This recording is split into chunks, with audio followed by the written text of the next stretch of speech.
Hola chicos, buenos días. Bienvenidos a la segunda clase virtual de formación cívica. Estoy viendo que algunos de ustedes ya se están conectando. Tengo a Lizzy, Conde, a Fanny, Vale Morales, a Miriam, Eric, hola Jania, Rodo, Fernando Uribe, Laura, Sara, Ayelén y Jamie, Jessica. Y bueno, los que se vayan conectando, vayan poniendo por favor sus nombres para que así yo pueda tomar asistencia. Daira, bien. Y, ok. Bueno, pues vamos a iniciar con la clase. Primero para saludarlos, esperar que nuevamente que en casa, tanto ustedes como su familia estén bien. Y pues que esperemos que pronto estas circunstancias que nos impiden vernos pase y podamos volver a estar juntos, reunidos nuevamente en la escuela. El día de hoy vamos a ver otro tema que está conectado con, es parte de la actividad que hicieron. Denme un segundo. Hola, profe, Gabo. Ok. Entonces, aquí sí les voy a pedir que vayan tomando notas, por favor, porque son algunos de los temas que vamos, vuelve a haber examen, vamos a poner en el examen. Este es el tema, o este es el título de la sesión. Hanna, bien, Josué, Max, hola Max. Ok, este es el tema de la sesión de hoy. Entonces, para que lo puedan anotar, por favor, Gender Violence in Romantic Relationships. And we're going to start, Fernando, good. We're going to start with, I'm going to give, dice, oiga, profe, no me deja entrar a Schoology y no puedo subir las actividades. Sí, de hecho, yo también intenté subir a Schoology por algo que tenía que descargar, pero no pude. Parece ser que ahorita está saturada y me imagino por la cantidad de personas que a lo mejor están tratando de ingresar, pero esperemos que el servicio se restablezca más tarde. De todas maneras, aunque hay una fecha límite, no se preocupen por eso. Una vez que se abra la plataforma, intenten subirlo y si no, pues me mandan un mensaje o un correo personal y de eso no hay ningún problema. Bien, ok. Iniciemos con este tema, Gender Violence in Romantic Relationships, and we're going to start with, or I'm going to start with some questions to check if you remember some of the concepts that we saw the last class, and I'm going to start giving participations, of course. Let's start with this. Yes, here. You had to do a diagram with the 6 types of gender violence, especially gender violence against women, even though it can happen to men and women. Mostly it happens to women. So let's see if you remember the different types of violence. Here's going to be, I'm going to give you the definition, and then in the comments, you will have the chance to write back which type of violence I'm talking about. So let's do this as an example. Here's the first one. This type of violence has the purpose of hurting the body by using different objects or actions. What type of violence am I talking about? Let's see in the comments if you remember correctly. Adriano is present. Elias, Carol, Isabel, Axel. Good. Now, what type of violence am I referring to in this case? It says, okay, so I have physical, Ayelen, yes. Lizzie, good. Isabel, very good. In this case, the first one who got it was Ayelen. But let's try the second one. All of you are correct. Very good. It's physical violence. Now let's go with the second one. It occurs when a man or a woman sexual acts without her consent. What type of violence is the second one?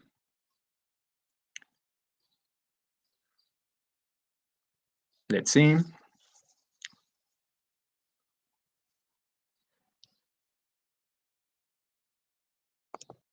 Sexual. Very good. Yes, Max.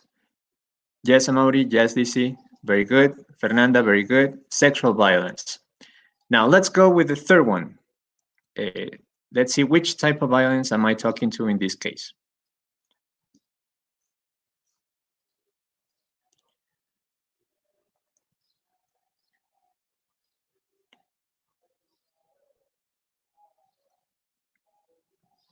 Let's see who got it.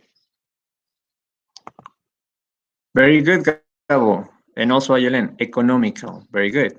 So it's when a man or a woman they force somebody else to work, or they don't let a person work, and or even they take their money from them. So that's the third one. Fourth,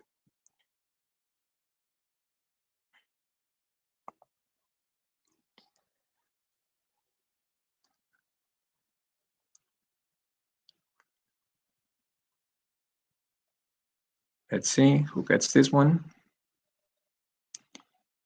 Humiliations, insults. What type of violence am I talking to?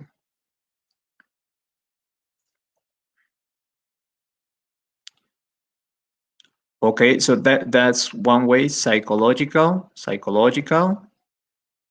but it's mostly referring to, let me see, psychological, emotional violence. There you go. Emotional or psychological, both are correct. Very good. And the last one. Let's see. Let's try with the last one. Women are forced to practice an abortion, or on the other hand, to practice a surgery to prevent her from having children.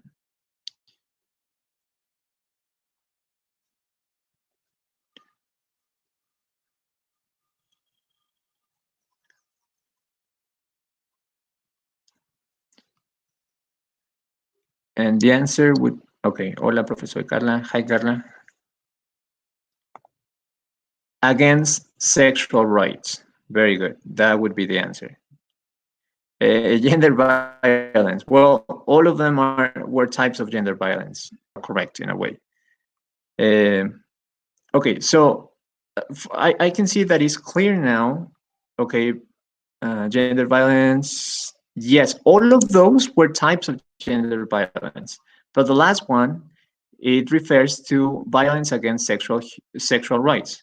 When you don't let, or when you force somebody to practice an abortion, or on the other hand, you make them get a surgery so they cannot have children.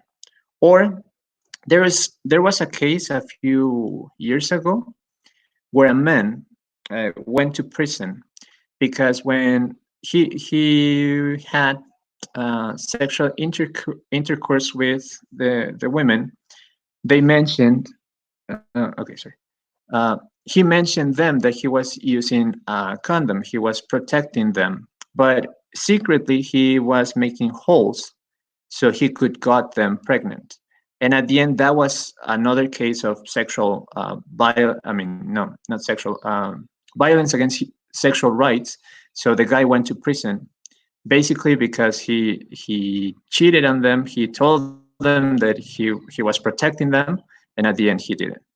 Well, this is a review. I can see that you get it. No, you don't need to copy in this moment because you have all of this from the previous classes. What I need you to start well copying and checking is this part. All of the six types of gender violence can be present in any type of romantic relationship.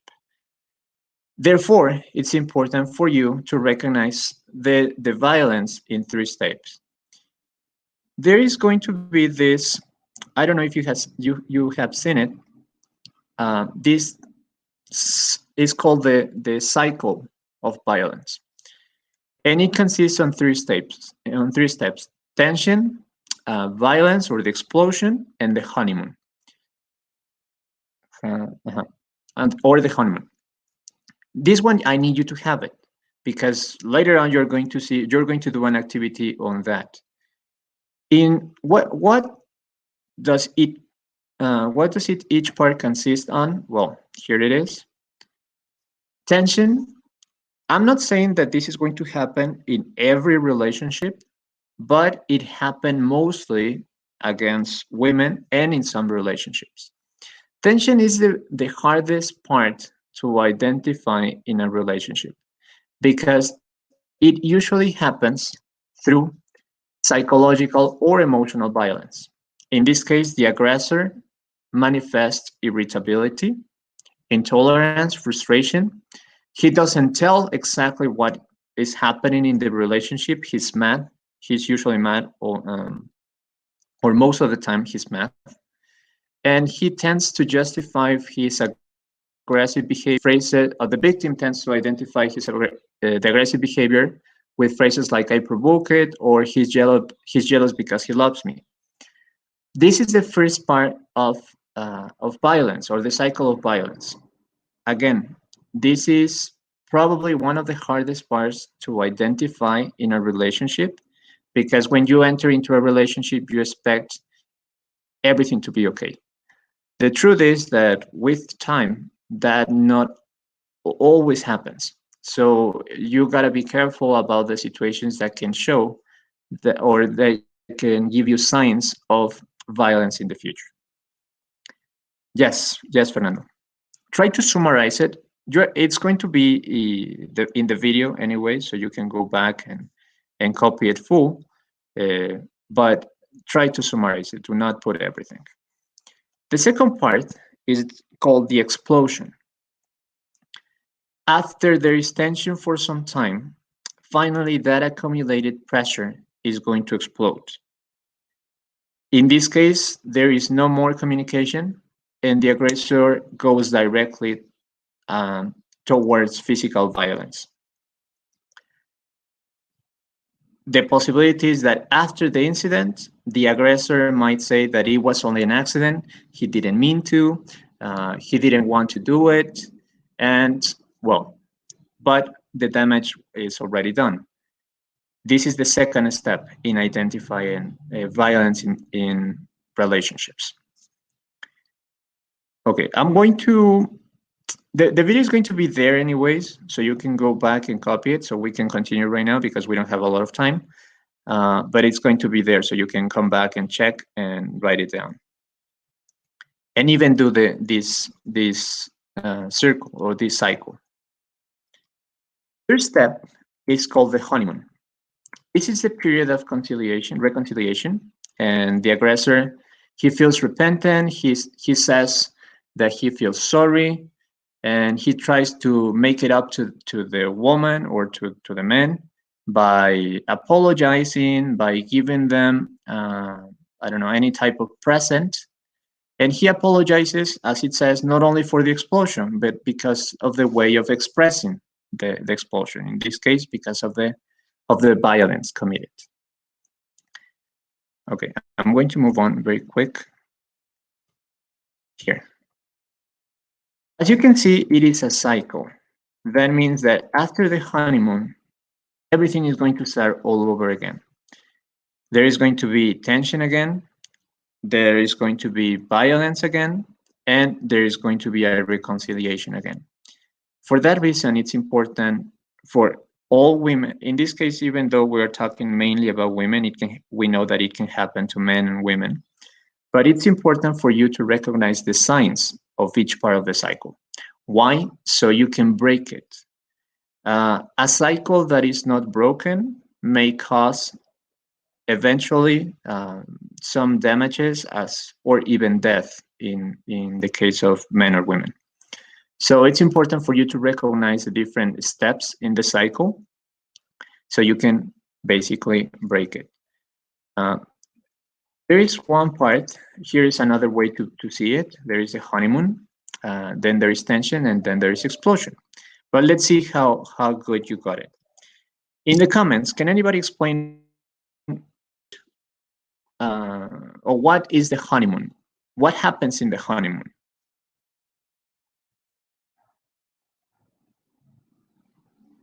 Okay, let's see. What happens during the honeymoon?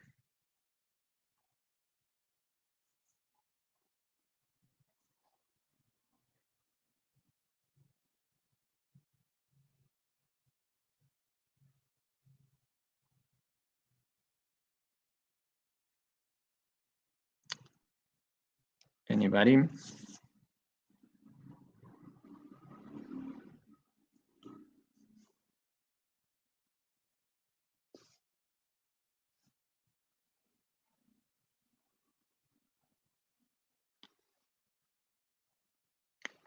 Very good. Yes, Eric. This is a moment of reconciliation. Yes, Rodo, Isabel, very good. This is the moment when they give presents, when everything, very good. Yes, actually, that's what I was going to say. When everything seems to be perfect, or if something happened before that, they wanted to, though they want to pretend that everything is perfect. Now, what happens during the tension moment?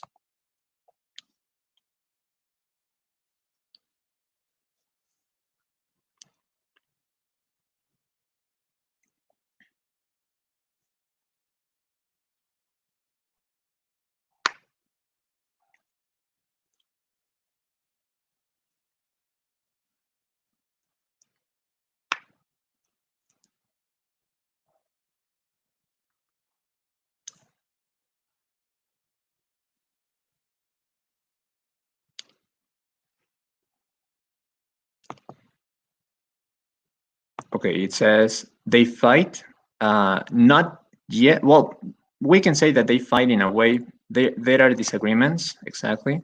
Both are happy. Profe, copiamos eso? Yes. They are in disagreement. They start to fight, not physical. Here, there is nothing physical, but there is, yes, mainly frustration, intolerance. Good. These are the signs of the tension step or the tension moments. Again, this is the irritability. Very good, Hannah. This is one of the hardest to identify, but we can say that it's the beginning of the problem. And what happens finally in the explosion step?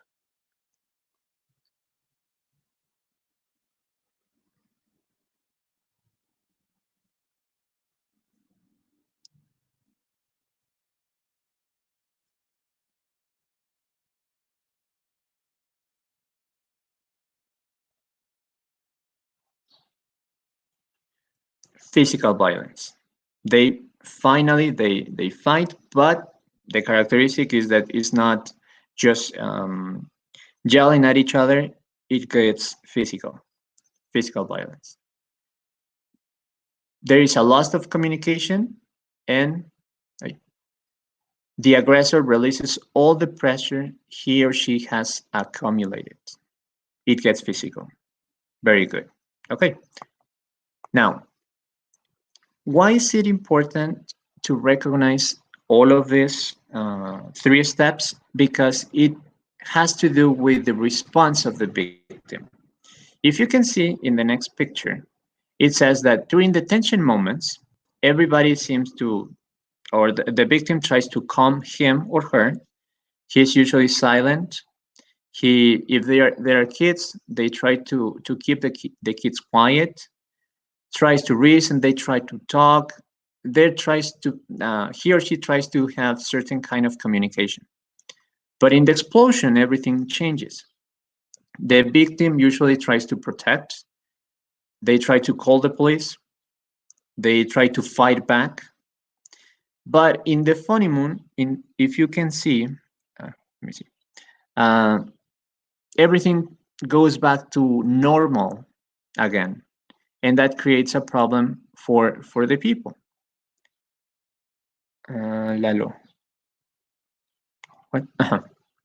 It creates a problem for the people because they go back to everything how it was, and then the cycle is repeated. Now there are some myths and realities. Okay, about this one, I want you to write at least three responses from the victim. It's going to be, the video is going to be here, so I'm not going to delete it, so you can come back and put at least three of the responses from the victim. Okay.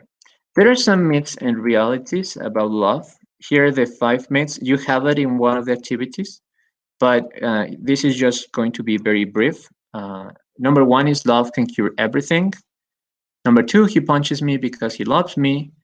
My love and attentions will change him. He's jealous because he loves me, and I can only be happy with him. About the first one, there is the common belief that if there is love, everything can be cured or everything can be solved. And the number 2, some people understand or they believe that a punch or a hit is a demonstration of love. Other people believe, in the number 3, other people believe that with the actions that they do, for example, there is a situation of a man or a woman. The woman is constantly beaten by the husband. And she says, well, if I am nice to him and if I treat him nice and if I do whatever he wants, then he's going to change. So that is another myth that people have. 4, he's jealous because he loves me. This is a very common one. People believe that if the boyfriend or the girlfriend is jealous, then that means that he's showing love. And the only one, the last one, is the belief that we can only be happy with that person, a man or a woman, with him or with her. What is the reality here? In the number 1, uh, love can cure many things. What it cannot do is bring someone back to life or cure the wounds from violence.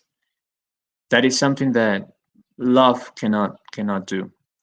Number 2 is we can see that it's false, because love is expressed through many things, but not insults and violence.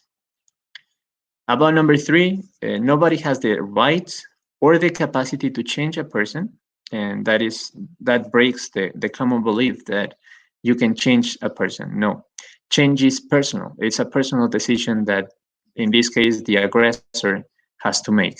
It's not something that you could change. In the number 4, anybody can be jealous. Everybody can feel like that because we're humans, and it's a way of protecting what we have. But even though it's in a way normal to be jealous in some cases, it cannot be used as a mean of control or as an excuse of violence. That is when, in this case, everything would be wrong. And finally, the number 5 is no one should depend on other people to be happy. So if you believe there is only one person that can make you happy, well, the reality is that happiness is in yourself. It's not in somebody else. Or you cannot depend on somebody to be happy.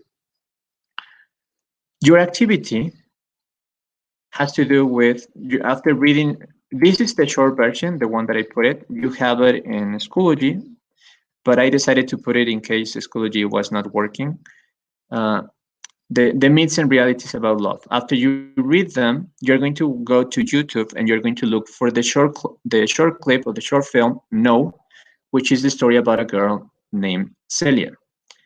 So if you, I don't know if Schoology works, but you go to YouTube and you type No cortometraje contra la violencia de género. I'm going to write it down. No.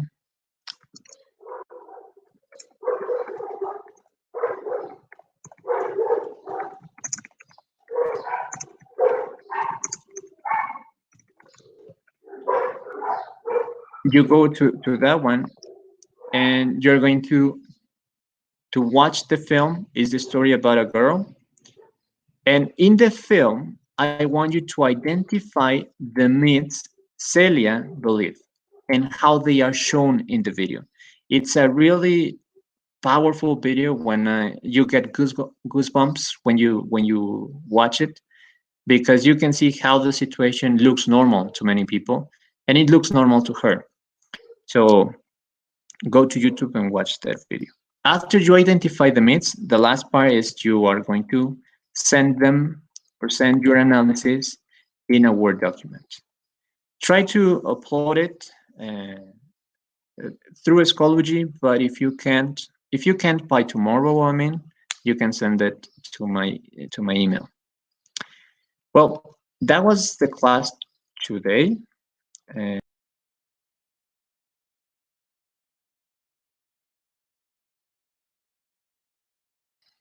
Okay, that was the class today. It was very short, but it covers some of the activities that you're going to do today. And especially it covers some of the parts that we were dealing about violence against women. So if you have any questions, you can write them, or you can send me an email. Es el que dura 13 minutos. Yes. Yes, 13 minutes. So you do your analysis, you check which myths are present, which myths she believed, and how they are shown in the video. That's basically what you have to do. You do your analysis and you send it back to my mail or through Schoology. Well, guys, that was it. Thank you very much for your time. Thank you very much for being here, and I hope to see you soon. Bye.